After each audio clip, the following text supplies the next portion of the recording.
Okay, so my name is Toby Guise. I write for Reaction now and then. In a former life, I was an environmental PR man. I used to work on behalf of VC funds and green companies, trying to raise money and persuade or perhaps advocate on behalf of large parts of the business community that believed in environmental sustainability and resilience, really, in long-term returns from companies. I am here to introduce Rebecca Powell, Hello. MP for Taunton. Good morning. Who has recently edited and introduced a pamphlet for the very same network, Advocacy network, of which I was executive director. So, a nice bit of synchronicity. What we're going to do is Rebecca's going to speak for 10 minutes. I will then respond for 5 to 10 minutes, depending on how sort of gaseous I'm feeling. And then we'd love 10 or 50 minutes of questions, okay? So, please welcome Rebecca Powell. Thank you very much. I feel like Billy No Mates, but, never mind. Hopefully we can have a nice discussion between us. And if anybody felt they'd like to move a bit closer to the front, that would actually make me feel slightly less lonely. So please come on down. And anyone else listening, there wasn't anything in the agenda to say what this is actually about. We are going to be addressing some sort of environmental green issues. So it would have been nice if they put that in the programme, say perhaps a few other, because I'm sure there are lots of people interested in this area. But never mind.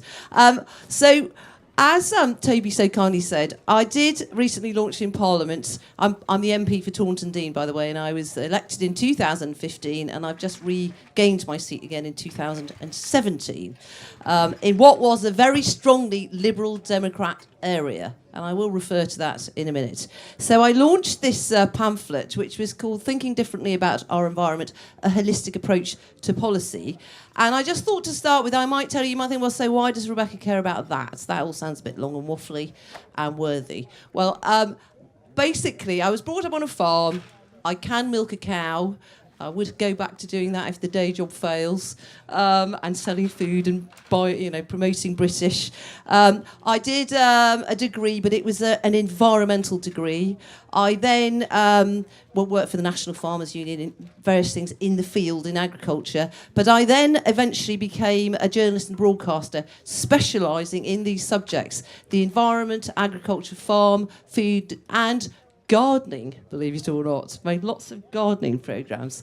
And I seem to have spent a huge part of my life trying to persuade people that the environment isn't something you put in a box over there. It's something that affects absolutely all of us. And it actually doesn't really matter what your politics are either. So I spent a lot of time doing that. And then things have moved on now. This whole idea, it's really about sustainability. It's not, I don't even necessarily like the word environment, and I certainly hate the word green. It's about how we live. It's about sustainability, how we live, our health, our food, our housing, our communities, and all of those things. And something that I noticed increasingly during my career in particular was that the left-wing parties seem to think that they own this area, and that's absolutely nonsense. If you look back at the history of the Conservatives, they were the party of stewardship originally and conserving, and it's something that I feel they failed to grasp and certainly to talk about. And then what happened was when I went door knocking in Taunton Deane in Somerset, I would often talk about these things, and indeed I've run some of my own local campaigns on various issues to do with the environment, and they've gained a lot of notice and a lot of ground, especially my campaign around on microbeads, trying to get the microbeads and microband beads plastics banned.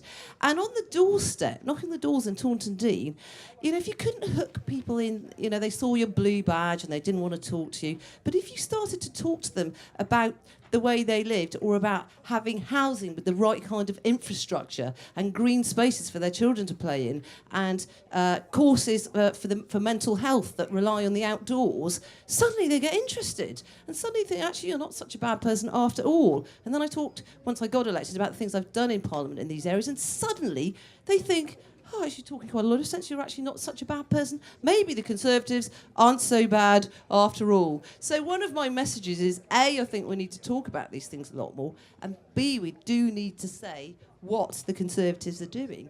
But these things are more and more pressing, aren't they, with the global population increasing so much within a decade. Is it within? No, within, by 2015, we're going to need 3 worlds to supply the resources we currently we will need to use for that population growth. I mean, these are really pressing issues. We've got something like 1.7 billion people globally living in river basins where they use more water than we extract. We've got loads of really huge global issues, but they all come right down to the doorstep. And all of these things like low emission transport, green spaces near our homes, healthy food, efficient energy, all of these things really, really matter to people. Indeed, what do you think is the most... What do you think is the subject I get the most comments on in my inbox? A few guesses? Housing? Traffic? It's bees. Bees. Kit knows that. Got a fellow, and Tanya. I mean, bees and trees, isn't it? I've got some other fellow MPs here. Bees. It's unbelievable how many people are worried about bees and pollination and what's happening to our fruit and all of those things. And bees are an area I've worked on quite a lot, and we've got some tricky issues coming up with what we're going to do about the neonicotinoid ban and whether we're going to suck it and see and say, OK, we'll ban it, or go with the current science and say, no, we don't think there's enough science yet, we're going to keep using them. Anyway, so on the doorstep in Taunton, Deane, where it was a heavily Liberal Democrat area, these things resonated even more because truly these parties think they own these areas. And in fact, they've done very little to actually help do anything. So it did matter for me in my election. And actually, there's been a Bright Blue poll. Is anyone who's sitting here from Bright Blue? They did a survey, and the environment came out 3rd on their list of things that matter to young people. And this is a particular, I would say, a young people's thing, and people with families and children. And I'm thinking if we, the Conservatives, need to attract in more people, we need to do much more in this area. So I'll talk a bit later, maybe Toby will ask about what the Conservatives are doing in these areas, but there's a lot more we could do. So hence, out came the pamphlet, and in Parliament, certainly, I have been doing my bit to try and turn up the volume in these areas. I mean, Kit, you might have noticed that with the ancient tree debate and all of that. And then I got a whole load of colleagues to write an essay each in this pamphlet on electric cars. I got Neil Parish, who's chairman of the DEFRA Select Committee, Alex Chalk from Cheltenham. He has a tough time with the Liberals, so this stuff really works for him. He's written about cycling and the need for much more money to spend on cycleways. I've had the lovely Victoria Prentice, who is really into plastic recycling. We need to get the I'm horrified at this, single-use plastic bottles. We shouldn't be using them. You know, we need to get a recycling system going for that. So we've got a whole lot of colleagues, water recycling, sewage recycling, using sustainable drainage for our housing. All these things should be a matter of course, and they matter to people. So, and it's been done by, I've worked with an organisation called the Conservative Environment Network that Toby, I think, once worked for, didn't you? It might be a useful moment for me to step in. Yeah. Okay. We do step in. So I think I've set the scene. Have I set the scene? And shall we have a bit of a conversation now about where we ought to go or what we ought to do? And actually, before I end, I was supposed to touch the very serious essay in here. It is by Richard Benyon, and it's about the circular economy. So none of this stuff that I'm rabbiting on about will work going forward to really achieve what we need to achieve, to be fully sustainable, unless it works with business. And it does work with business, and many businesses are already proving that if you embrace what's called the circular economy, does everybody know what that is? I'm sure you're all such great businessmen. All that. if you embrace it, it's all about resource efficiency, isn't it? It's all about using your resources better, more efficiently, working out where it's coming from, where it's going, how it's going to be recycling, what the costs are. Many companies like Viridor, whose headquarters is in my constituency, M&S and John Lewis, are finding out they are actually making more profit. So and that's on that bombshell, how we sell it to business, and we need business to make it work. There are so many opportunities. on Thank that you. bombshell, I may add that the coiner of the phrase "on that bombshell," Jeremy Clarkson, is a closet Green, because he hates waste, being a Yes, past but member of Greens are Brit. communists. So they are communists. I'm about to reassure everyone that is not the case. So Would he you must like be. to sit down Do on you the mean other he's a side of the Green bail? Conservative or not? Well, we tried to get him to write a Green article, and he didn't go quite as far as we Right, wanted. okay. But Shall I waste sit is a down good or place. shall I stay- Please do, across I've the got hay to sit bale down. appropriately. Okay. So, as Rebecca said, left-wing parties seem to have taken hold of this agenda. Why is that? If you look at post-communist countries, their environments are in an absolutely parlous state. They don't know how to preserve natural capital. They don't know how to innovate solutions. They typically extract, move forwards, and collapse.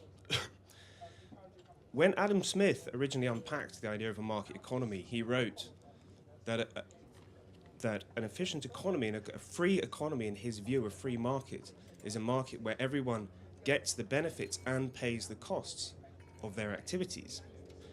We now call those things externalities. So companies that externalize their waste, their pollution, their cheap labor, whatever it may be, and take home the benefits and provide it to their shareholders. Similarly, you may not know that the first environmental legal case fought in the UK in, I think, the early 18th century, and you'll have to talk to Roger Scruton for the details, was a civil case. It didn't involve central government, because it was an example, I think it was a polluted lake, and the other people had suffered the consequences of industrial activity, and they wanted redress. So, let me sit down. So, why is it the case that in the present day and age, the typical Tory voter is sceptical of environmental issues? I think there's probably two things you can focus on. One of which is that it's seen as statist, as we know, and it's been hijacked by big state solutions. The second of which is a social cost. So the compassionate Conservatives see environmental legislation as costing money which could be spent on social outcomes. So probably what you need to do is unpack what the wider benefits and values of natural capital, of environmental health are, and perhaps grade them a bit differently. There are social benefits, as we see in the pamphlet, benefits to mental health, to physical health, excuse me, benefits of air quality. There are financial benefits, long-term company performance. How can a company which is owned by, for instance, shareholders who hold the stock for 3 to 6 months really try to plan in a long-term way? That's a big shift that has taken place and what the K reviews sought to address a few years ago, and again solutions are being put forward. The financial transactions tax, one of the rationales for that was to encourage slightly longer term shareholdings. Natural capital, the economic value that our natural assets give us, whether it's in terms of tourism. In the pamphlet it mentioned something like £8 billion worth of tourist spend on the garden economy, on national parks and so forth. Water, we can't live without water, yet we find it very hard to monetize. Fisheries, similarly, people overfish. What they did in the US is they set up a catch share system whereby the fishery was co-owned by share. The individual fishermen owned those shares and could pass them on. Therefore, they were incentivized to maintain the health of the fishery and of fish stocks. What the European fisheries policy did, of course, was completely the reverse, because it was quota-based. Again, it's a flexible, externalized solution. Just to wrap up, the circular economy, very, very important. However, it does also require us to step back from some of our existing ideas about what constitutes an environmental solution. So we were all brought up on biodegradable. Biodegradable's good, it's great. A circular economy does not look that kindly on biodegradable assets because you can't reuse the materials and the goods. You need to reclaim them the way that we reclaim our water. And just to finish, I've actually got a bit of show and tell here. This is my iPhone. I use this every day. It's 3 years old.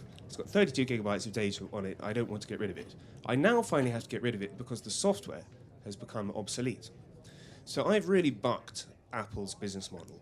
They have an obsolescence cycle of something like 6 months, and you then have a probably quite inefficient economy of second-hand phones floating around. Why not, for instance, Apple started monetizing their phones, or got together with the network providers and said, we are now going to try and keep our phones in use by individuals for as long a time as possible. What does that mean? It probably means that you pay for the software update rather than for a new phone. And then these material assets stay in use for much, much longer. It's a very simple idea about how you can incentivize companies and shareholders towards long-term returns rather than short-term returns. Now we're going to go over to, unless we want to go back to Rebecca, first question, or a question back to the audience, and then 10 minutes, right on time for questions from the audience. Absolutely fine. I don't know. We've got some people in the audience that I'd quite like to bring in, really, if you'd like to join in. So we've actually got a gentleman here who met last night. Were you all here last night?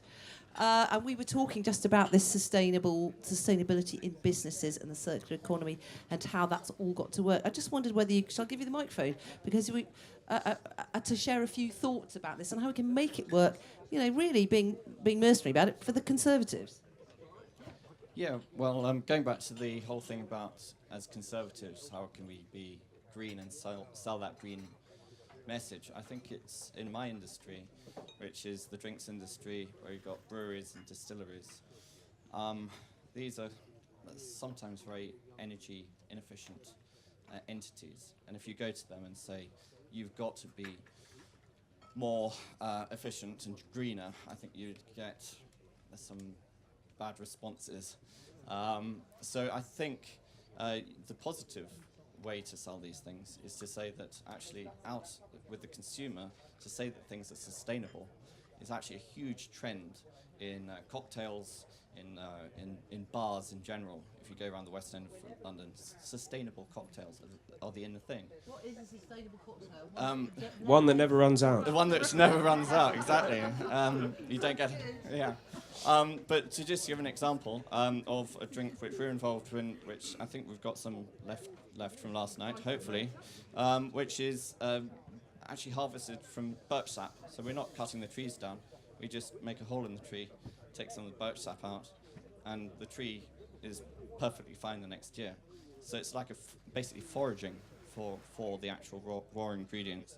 The distillery, which is in Essex, is completely off the grid. So it's all biofuels and solar panels, which power what could be a very energy inefficient distillery. So that is a great message for us to go out there and sell something which could, which is actually a very environmentally friendly product, which I think could be replicated with a lot of other businesses. And just quickly, instead of penalizing businesses and saying you should do such and such, maybe we should say we can incentivize businesses by, if you follow some more sustainable green practices in your brewery, in your distillery, we can give you tax breaks. Tax breaks, I think, incentivize people a lot better. Can I just say something on that? Just to wrap up, we've heard that drinking is in fact good for the environment. Yes. Excellent. No, I think that's a good slogan, don't you? On that issue of... Thank you very much. Yeah, not penalising people, because just to mention the agricultural industry, we've done lots of things where they keep being penalised for things if they don't do this or don't do that. Why don't we just make it all part of the package? So one of my big things I talk about a lot is soil. It might not be on lots of people's radars, but it is. If we do not have healthy soil, we will not have healthy food. We will not be able to survive. It is the root of all of our food production and all of that, and it ties in with our water management systems and all that. So I think, an area we need to press for is to have much healthier soils, and we're working. This is an area that we can work in Brexit. We've got a great big opportunity here to get that into our package in the new agriculture bill, so that it's a part and parcel of what farmers have to do. They have to do it anyway, not just get money for doing it. It should be something that automatically on their agenda. Lots of them do it already, but loads of them don't. Within a decade, a third of our land in the east of England is going to be unproductive because of the soil erosion. So all these things are all what you call to do with sustainability. The answers are here in this audience. I know, I feel it. Men are looking at me as if they're really intelligent and know about this. We've got 5 or 6 minutes for about 2 or 3 questions. Okay.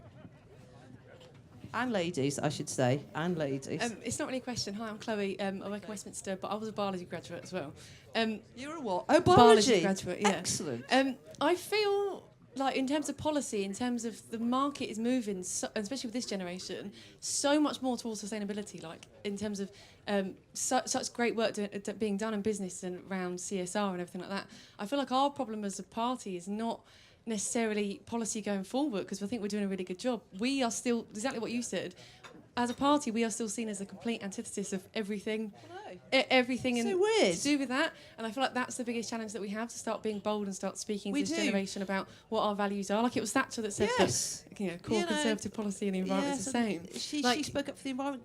Gove is saying great stuff. Over there we had some comments about social media. So I do surreptitious social media about the power of nature, and then I get loads of retweets. I know you do these, Kit, don't you? I got loads of retweets for those. Or if I mention bees or mention soil, get lots of retweets. I don't mention conservative, not very, and they love it. So we need to build on that kind of stuff, because in fairness to the government, we are doing so much work on this low energy carbon. We've taken on the climate change remit. We're adhering to the 17 sustainable global goals. We are actually world leaders in all this stuff. And I think we need to talk out much more about it. And it's not the Labour Party who's done it, and the Liberals haven't got a chance of doing it. We are doing it, and I think we need to speak out about it more. But there's also a lot more we could do across departments to make it all work. So just a quick couple of things. So I stood in the recent election, but since then I've been doing loads of work around philanthropy, in part going to the Philippines. I've been helping people carry their roofs on dirt tracks in the middle of the jungle and all sorts of things. And I think what I've found when I come back and talk about that work, that's also environmentalism. That's also sustainability. But the reason why I say it is I think the big challenge we've got is that it's become this big thing. So actually the narrative, I think we need to shift slightly so that it's more specific about what's in it for people. Did a piece of research recently with a foundation I'm working with called the Greg Secker Foundation. Did some research saying to consumers through YouGov, saying, would you more likely use a business if you knew that they gave back to charity? Yes. And 54% of the average population said that they would like to see a law come in so that businesses give back. 70% of millennials. And the reason why I say that is that I think the narrative, especially for younger people, has to be about what's in it for them, but also what's actually tangibly happening. Because I think the environment seems so much like say, a box over there. I people think don't you're get the connection about what's really happening on the ground. It's very interesting. I asked one of my daughters about this, because I've got children, they're 25, 23 and 18, so they're like my sounding box for all this stuff, which is why I know that I'm not talking nonsense about this. And she said exactly that, but she said, even in terms of taking up a job offer, say you are lucky enough to be offered several jobs from an accountancy firm and a lawyer's or whatever it is, the fact that it was a sustainable company doing those things resonates with them, and they choose the one they thought was the most sustainable and offering the most to the community and to the environment. So I do think it really matters. One thought to close, because It's closed. Come on, you've got to ask Tanya. The times that we're in. To ask a quick question. The times that we're in. Think about it. Why is the environment like Brexit? 2 minutes, we'll come back to it. Is that a joke? Is that going to be a joke, Toby? Didn't know you were a joker, but... Rebecca, I was just saying, sustainability and conserving, I think is brilliant, and using those words, apart from environment and green. And exactly like you, we're not getting credit for the microbeads, we're not getting credit for the blue belt. And what I'd like yourself and your MP colleagues to push all departments, like gentleman in the front said. So DFID also need to pass on that conserving sustainability message, because we've done a lot of work there. Remember, if all the cars disappeared in London, we'd still have medically serious air pollution. So we've got to be global. And with DFID, every child in this country needs green space. Every child in a conflict area needs green space free of mines. Okay? Yeah, it's so right, and it touches on security of resources, but that, water will probably be the cause of our, the next great wars. These things really do matter, and to touch on something, there's got to be something in it for us. Well, there's a lot of research being done now, just on health grounds, about how the environment is actually good for you. We have to walk in open spaces. In New Zealand, 7 out of every 10 GPs are using green prescriptions, for their patients, saying, get out, have a walk in the countryside. It's energising. It's not going to cure you of cancer, but it is going to help you with so many other issues. And there comes another issue that touches on government, is budgets for parks and gardens. Parks and gardens are really important. And actually, there's a health knock-on effect, and that affects obesity and things like green spaces. Sadly, there's also a social inequality issue here. Children in the most deprived areas have higher health issues than children in privileged areas, and those children in the deprived areas have less green space. They have less trees to look at, less parks and gardens to go and play in, and all these things, they're not expensive, but actually at the end of the day they save the NHS a lot of money if we can join up all the thinking. And tell everyone about it. Let's get in before the bell goes. Why is the environment like Brexit? Am I going to answer that? Because if you think about it, it's so big, it needs to be depoliticized, right? People have broadly agreed Brexit has to happen in one sense or another, But every step that's taken is subject to a political magnetism from left or right, depending on pre-existing agendas, which, overlap with Brexit, but aren't really all about Brexit. Similar with the environment, everything that happens is magnetized. It's that's a left-wing solution, it's a right-wing solution. And we end up in a kind of gridlock.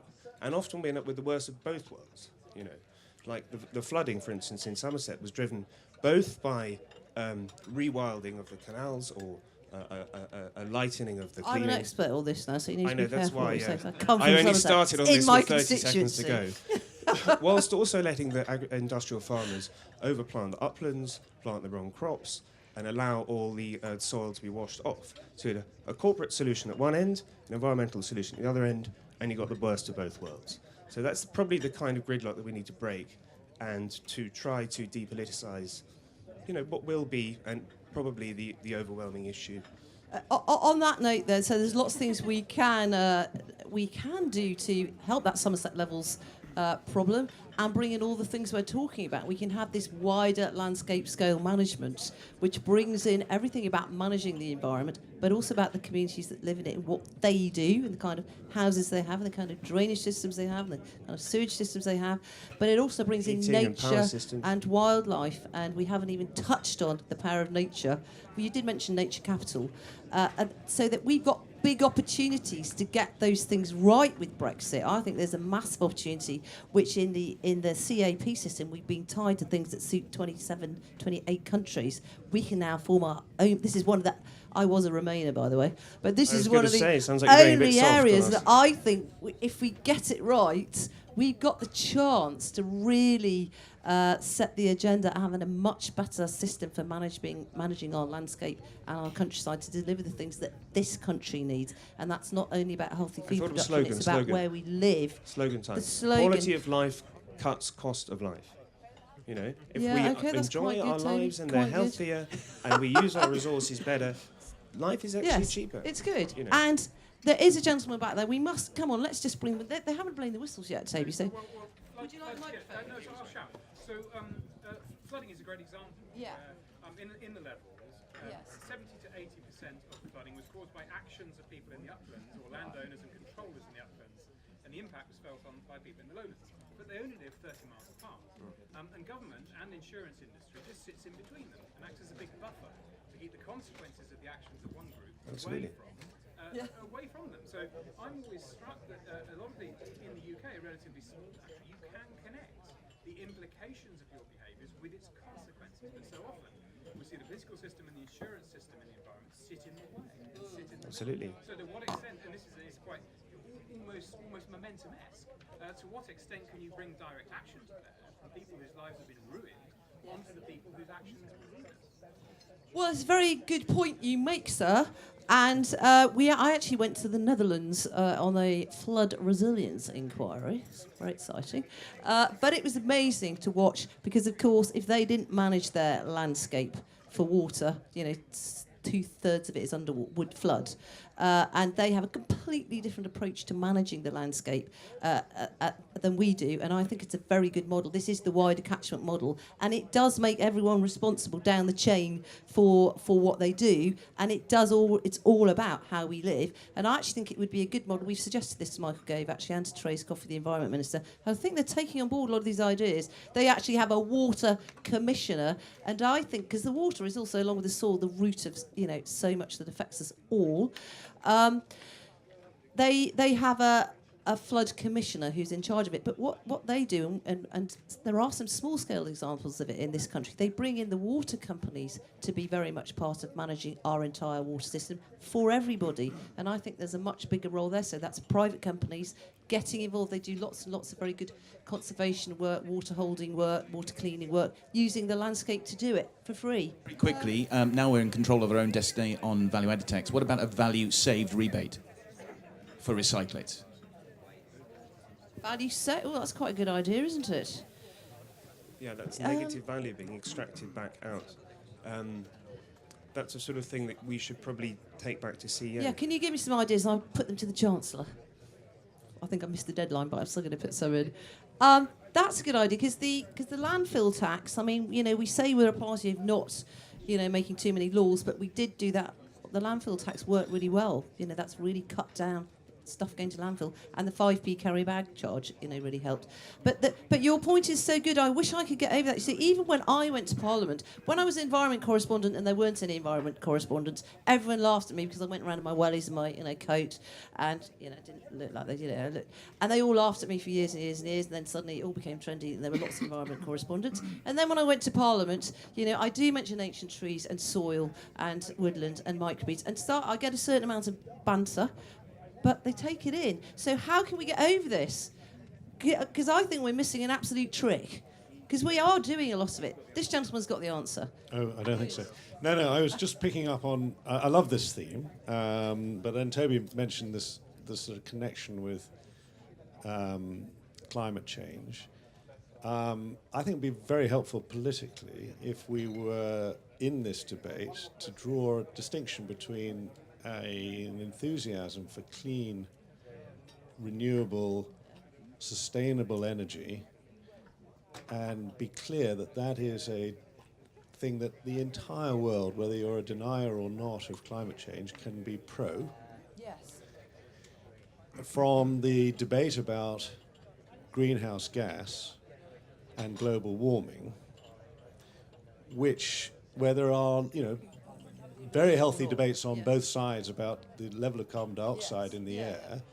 The level of carbon dioxide in the air can be very helpful to the green economy and to plant health and to the sustainability of agriculture.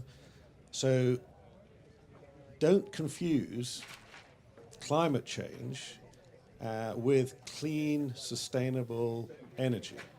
No. And we can be very forthcoming about clean, sustainable energy and less pollution and more recycling and less plastic bottles as a distinct area that doesn't have to muddy itself with a pro or against climate change, Paris Accord discussion. Those two have been blurred. It's very interesting. And they're not helpfully blurred. No, I sent a list, I think, to Gavin Barwell, but it's probably gone in the dustbin, of easy wins on this. It is exactly what you're saying. Separating out the simple things, which are recycling plastic, and easy wins, but they mean so much to the public, and they would buy into it if we started it, because they love this microbead stuff. And it's... I'm joking, but, and the microbeads thing, it's only 2% of microbeads, but it resonates so much, but we need to do so much more. But on the climate change issue, I think you're wrong, Toby. Whether or not you believe in climate change, doing something to address the carbon issue and going low carbon and cutting fossil fuels, I think pretty much everyone agrees that's a good move.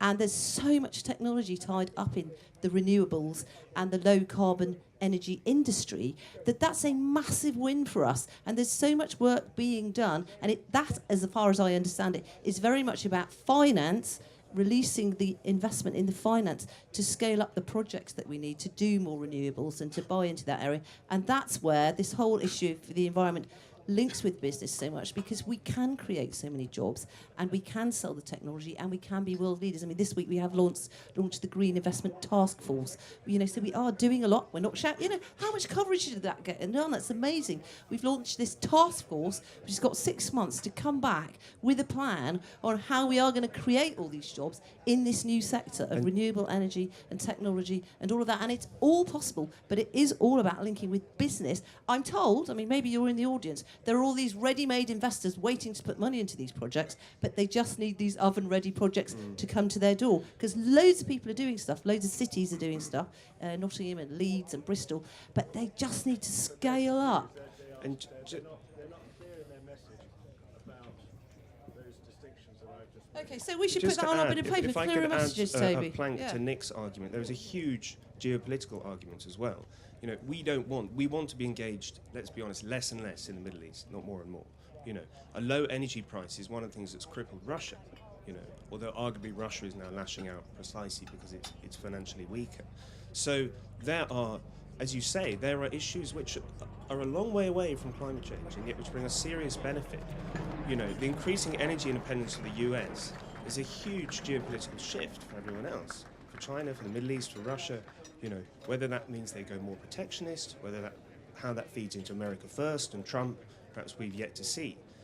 But it means we don't have to be in parts of the world we don't want to be in. And that's got to be a good thing, because we can't afford to be there and we don't want to be there. But I think our technology is a way into parts of the world we don't want to be in. So. We're all jumping on the bandwagon of Trump and his attitude to the Paris Accord, but what America has done for the world in developing the fracking technology and making itself energy independent with much cleaner use of fossil fuels with gas as opposed to oil and bitumen is phenomenal. The impact of the American cutting itself loose from oil and heavy tars of Canada is enormous. And while we're not there yet in terms of getting rid of the hydrocarbon equation by using gas as opposed to solar and wind, it's a huge step forward. And this country could look at that as a positive and think about fracking rather more in this country as an interim step towards a totally clean, carbon neutral. Are you an energy businessman out of interest? A geologist. God, I love geology. That was one of the things I did at college. The closing word is going to go to Mark Wallace of Conservative Home, who is closer to the grassroots of the Conservative Party probably than anyone else. Well, I can't pretend to be speaking for anybody but myself on this, nor indeed, in fact, concluding rather than perhaps provoking small thoughts. I just want to say a couple of things in response to the gentleman in front of me who asked why the Conservative Party perhaps struggles to adapt to some things like this. Firstly, I think let's not make the mistake of assuming that the public or consumers at large are not necessarily on board with everything we're discussing here. I think there's a very good electoral reason and a very good social justice reason to be somewhat concerned, for example, about an energy policy which would say perhaps to help to destroy steelworkers' jobs. I think there are good reasons to be concerned about how, as a party, we can communicate with steelworkers in Redcar, for example, about their future while being blunt, I don't think that, for example, sustainable cocktails, as great as I'm sure they are, and I look forward to tasting some, are in themselves enough of an electoral answer to that. And I think there's a very strong and a very universal agreement on what you might call hard green, so particularly the local lived environment.